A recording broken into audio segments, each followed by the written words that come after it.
Hey advisors, I wanted to give you a quick exercise that you can do with your staffs to help you with your ladder planning.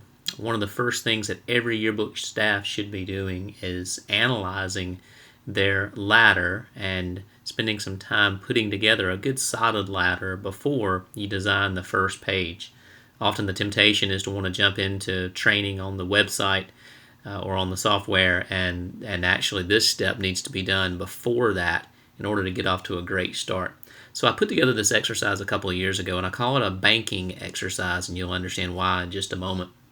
This is really just a couple of steps, and I want to share with you how you would go about doing this in your classroom. So step one is either pull back out the paper wall ladder that you used last year, like the one shown here on the left, or from YTO, you can print out your ladder from last year. So you would just sign back into your 2014 site, and then you would go to Plan Page Ladder, and then on your ladder, you can say print the ladder, and it will print kind of a thumbnail sketch of the ladder for you. And that's probably the best way to get the online version printed out. So once you have last year's ladder, then the only other thing you need is your class and a whiteboard. Pretend that this slide is a whiteboard, and this is how you would do the exercise on your whiteboard. So step two is just identify the content from last year that are kind of the sacred cows, the things that you either should or have to include every year that have to be covered again this year. That's kind of non-negotiable items. This should be a brainstorming exercise with your staff that should encourage interaction. Step three then is to notate how much space was given to that topic last year. So I listed a couple of examples here. So let's say in the opening section you had a spread, so you had 2 pages, and then maybe you had 1 page on summer, and you had 8 pages on football, and then the science club got a page, and on down the line. List out, be exhaustive on this list, and so this may take more than 1 class period to do. Then the next step, once you have made a list of all the content from last year that you feel like has to be covered again and how much coverage you gave it last year or how much space you gave it last year, then step 4 is to identify some new, fresh content. I call this CPR, breathing new life into your ladder every year. If your ladder looks the same this year that it did 5 years ago, then there's probably some new fresh content that's missing. So you're looking for the things that are considered relevant and trendy and cool by your students. Things will make the yearbook more interesting to more students. And so some examples here are just maybe fashion trends or selfies or their favorite apps. This is where students will have great ideas. And this is totally popcorn style brainstorming with your students to come up with this list in step 4. And then step 5 is to go back, look at where in step 3 you identified how much space you gave things last year, and do some realistic negotiation amongst the staff. I mean, if you've got something that you gave a full page or a spread to and you struggled to get pictures, so you only had a handful of pictures on that page, and you know that's going to be something you're going to struggle with again this year, then maybe instead of giving it a spread, just give it 1 page.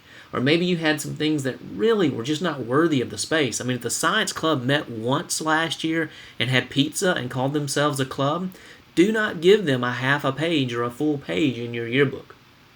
Also, be really critical of things that impact only a few people. So if you've got something that only include or impact, a half a dozen people, but you've got a full page or a spread on it, that's something you might need to cut back on. And the reason why you would want to be really analytical and critical of how much space you're giving to what is because now you can begin to make marks in that ladder of where you could, what I call, bank pages. So if you've given a full page to something before and you could get by with a half page, if you've given a spread and you could get by with a single page, then go in and therefore mark or where you can bank pages, where you can transfer that space to items that you prioritized in step 4. So, in this example here, that if you gave the science club a full page last year, and you realize that, we could have gotten by with a half of a page for that. Well, you just banked a half a page. And maybe on that half a page, now you have some content where you have a list of favorite apps by students. So once you've done all of that, then step 6, the final step, is just to map it onto a new ladder. And what you will then find is that you have a ladder that's got fresh, relevant, trendy content, something that's new and different from last year that will be of more interest to more people. So this is a really great exercise to run with your yearbook staffs before you start designing the first page. From experience, I will tell you, the schools that spend the most time early on putting together a really sound ladder will have the fewest problems later on in the year. You'll also want to, once you map that out on your ladder in step 6, look for pages that are holding an entire signature hostage. As you know, you submit pages in signatures because that's how we print, or in those 16-page groups.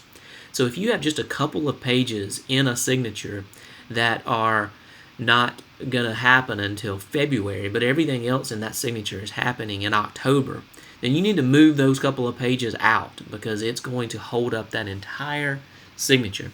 Remember, there are 3 things that every page should show in a ladder. You should show what's going to be on that page, when that page is due, and who's responsible for that page. Again, every page on your ladder, I should be able to see what's going to be on the page, who's responsible for it, and when it's due. And then when you step back away from that ladder and look at it, and you look for what's going to be due on certain deadlines, if you see that the majority of a signature is going to be done by a certain time, with the exception of a couple of pages, figure out how to move those pages into a signature with things that are happening closer to the same time.